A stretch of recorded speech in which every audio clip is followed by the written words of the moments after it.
cooperation and your association with the court and for your friendship, Brother Bopanna. We wish you all the best for the future.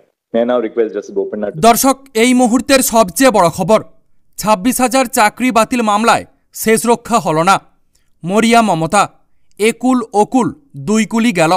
হ্যাঁ দর্শক, এই মুহূর্তের সবচেয়ে বড় খবর এবং পরবর্তী গুরুত্বপূর্ণ খবরগুলো সবার প্রথম পাওয়ার জন্য অবশ্যই চ্যানেলটিকে সাবস্ক্রাইব করে রাখুন এবং যুক্ত থাকুন আমাদের সাথে। কলকাতা হাইকোর্টে চাকরি বাতিলের রায়ে স্থগিতাদেশ দিয়েছিল সুপ্রিম কোর্ট। আশার আলো জেগেছিল 26,000 চাকরি প্রার্থীদের মনের মধ্যে। হয়তো কোনোভাবে এই যাত্রায় বেঁচে যেতে পারেন তারা, এমনটাই তাদের মনে হয়েছিল। কিন্তু ঘটনার গতি প্রকৃতি যেদিকে গড়াচ্ছে তাতে বিশেষ লাভ হলো না ওই চাকরিহারাদের। সুপ্রিম কোর্টে শর্ত ছিল যতদিন বিচার প্রক্রিয়া চলবে ততদিনই চাকরি থাকবে সকলের। পরে বেআইনি নিয়োগের অভিযোগ যার বিরুদ্ধে প্রমাণিত হবে তার চাকরি চলে যাবে, পাশাপাশি এতদিন পাওয়া বেতনের টাকাও ফেরত দিতে হবে। আগামী 16 জুলাই এসএসসি 2016 সালের চাকরি বাতিল মামলার শুনানি রয়েছে দেশের শীর্ষ আদালত সুপ্রিম কোর্টে। তার আগে এখন যোগ্যদের চাকরি বাঁচাতে তৎপর হয়ে উঠেছে স্কুল সার্ভিস কমিশন।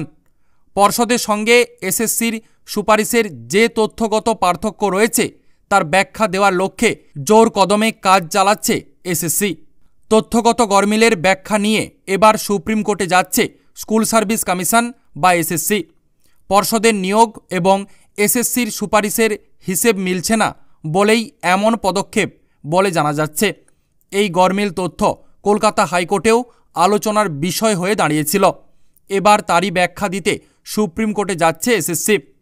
এই বিষয়ে আইনজীবী ফিরদৌস শামীম আমাদেরকে জানিয়েছেন, কলকাতা হাইকোর্টে মামলা চলাকালীন বোর্ড এবং কমিশন যে হলফনামা জমা করেছিল তাতে গরমিল স্পষ্টভাবেই সামনে এসেছে। তার উপর ভিত্তি করে সিবিআই তদন্ত হয়েছিল।